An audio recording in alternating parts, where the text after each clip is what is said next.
Traveler to go into the preprint set and help move props around during the performance.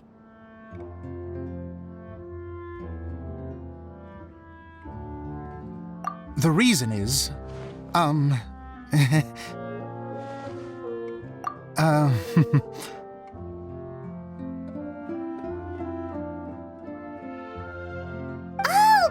Gets it now. If you're busy directing, moving the props, and operating all the mechanisms, you never get the chance to watch the show. Yes, I know that I'm no master playwright, but still. Even if it really is a half-baked script, with shoddy writing and moments of sheer ridiculousness, I'd still like to see it for myself. Just once. Hard to turn a guy down after a speech like that. Thank you. Genuinely, I'm so grateful. I'll go and inform the others. Then, as soon as you're ready, the show can begin.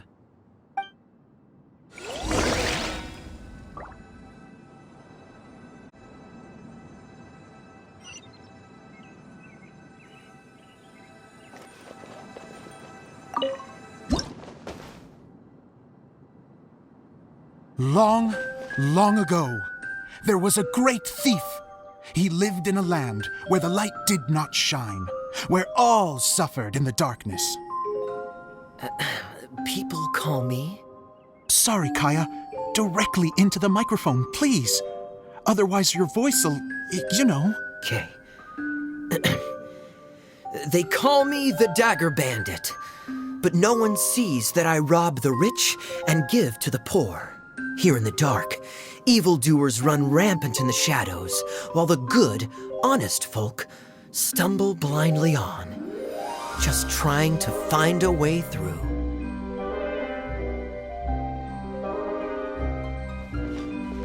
As the bandit brooded, suddenly the world was inexplicably changed as a single star appeared on the horizon and flew across the sky. Traveler, stomp on that movement mechanism in front of you.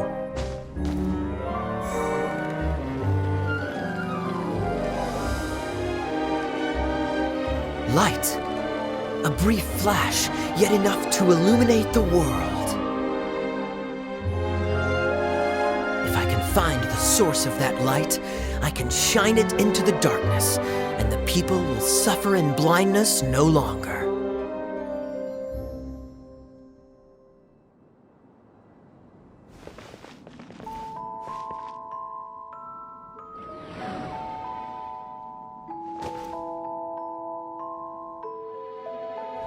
Without a moment to spare, he set off to follow the star's course. All the while, the star kept moving through the sky.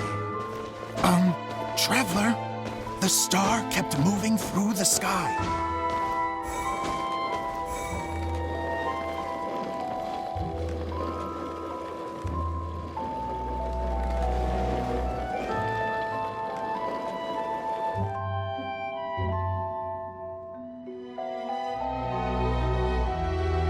Looks like I have to go through the desert. This could get dangerous. If everything he'd heard was to be believed, the desert ahead was a no-man's land filled with horrors. Worse still, the star had landed in the most difficult-to-reach location, surrounded by sheer cliffs. But he was determined to press onward. I've come this far, and I'm not about to turn back now.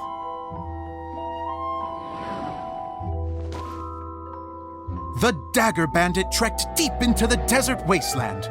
Yet when he finally arrived at his destination, he found not a fallen star, but a young girl, dressed in white. How strange. I'm positive this is where the star landed.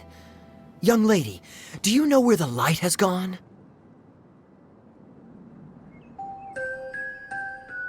The girl replied,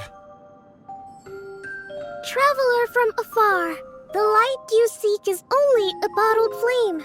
But the flame has now died, and its light is long gone. A bottled flame? Yes, it was a gift from another. And so, the girl began to tell the story of how the bottle came into her possession. The girl hailed from a kingdom that sat atop the waterfalls. But when the reigning dynasty fell and a new one seized power, she and her people fled for their lives. A thick fog began to fill the air as she made her way through the forest, and dense thickets tried to block her path. There is a mechanism down there that you can press to retract the thicket board below the stage.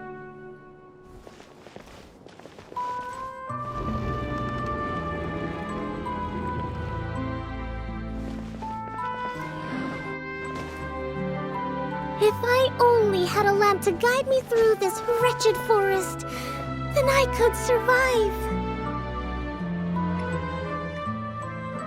With scratches covering her arms and legs, the girl pressed through the pain and made her way forward. The road ahead was arduous, but she was determined to press onward. I've come this far, and I'm not about to turn back now.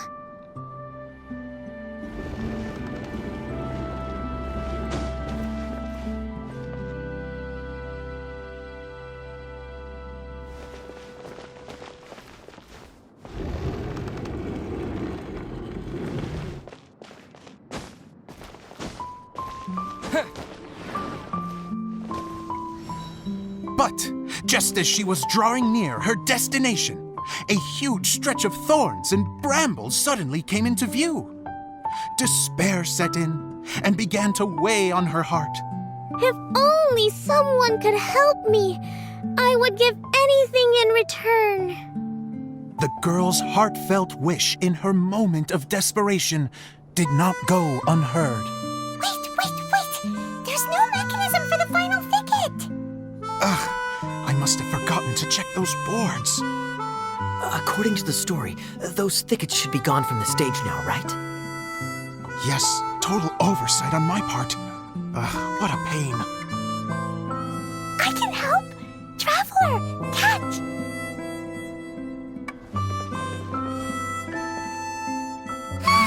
It's a Jumpy Dumpty!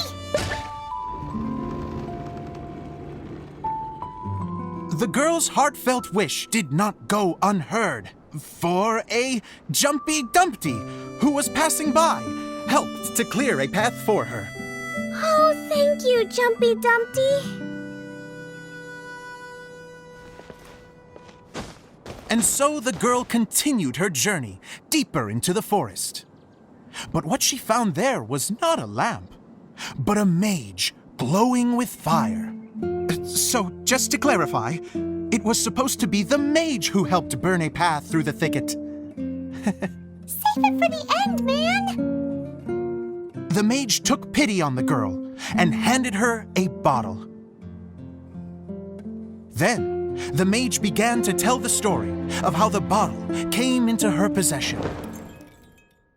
The fiery mage had an adventurous spirit and enjoyed taking long journeys. On one such journey, while taking rest in an oasis, she found a beautiful bottle by a crescent-shaped lake.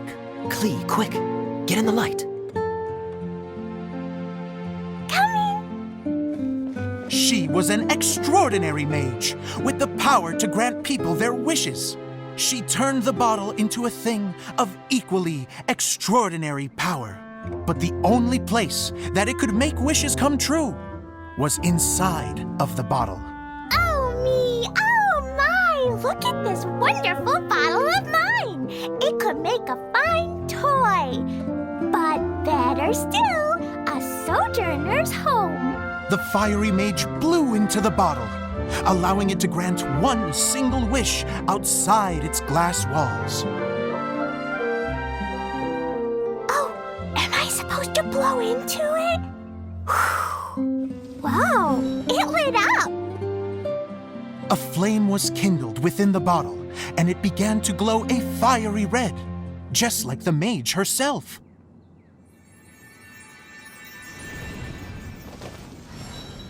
After the mage finished telling her story, she disappeared, leaving only the bottle behind.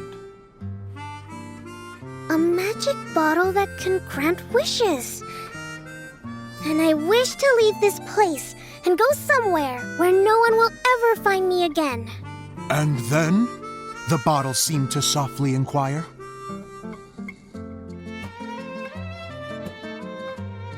I don't know.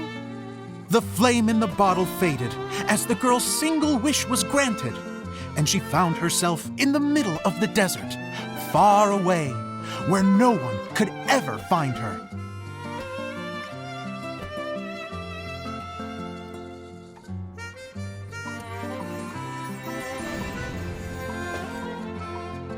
When the Dagger Bandit listened to her story, he sighed in disappointment that the flame with the power to grant wishes outside of the bottle had already died.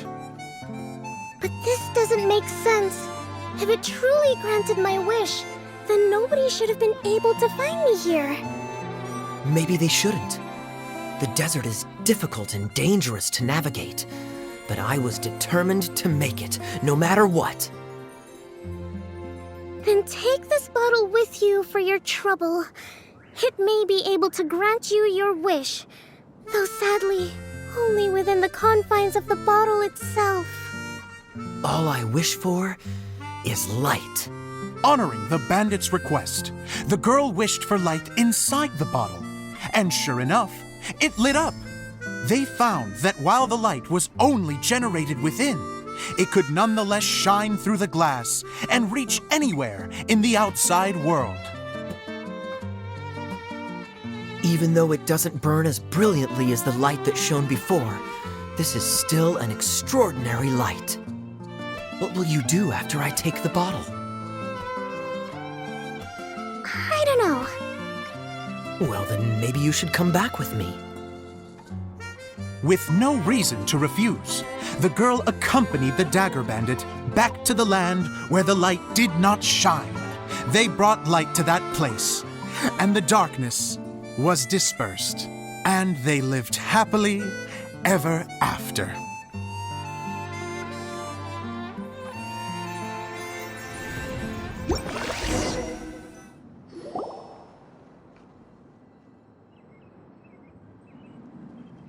And we're done! Seems the show went pretty well.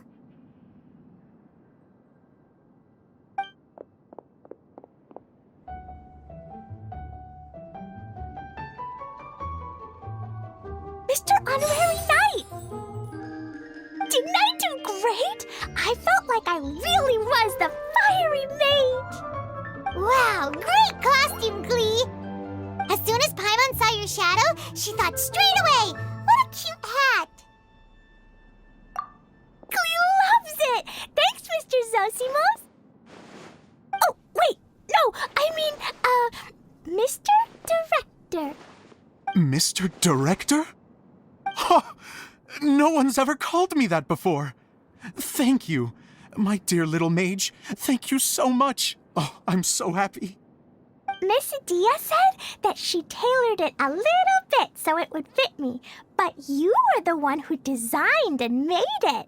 You're amazing. Yeah, that's amazing. And it sounds like Adia did a great job too. It was nothing really. Just one of those, oh no, whatever shall I wear to the ball moments. Sewing comes in handy at times like that. Sewing is an art in its own right. You're more talented than you give yourself credit for, Adia. Really? Oh, I'm just gonna go for a second. Please, chat amongst yourselves. She gets embarrassed so easily. She really can't handle being in the spotlight. Idia's a sensitive person and doesn't have a whole lot of self-confidence. I hope all the excitement hasn't brought her to tears. Oh, I'm a little worried. Don't worry. I'll go make sure she's okay. I'll see you all later.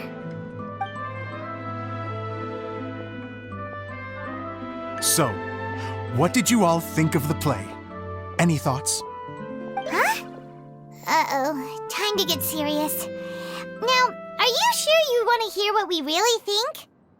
Oh, absolutely. I had the courage to ask, didn't I? So, don't mince your words. Go ahead. Speak your mind. I can take it.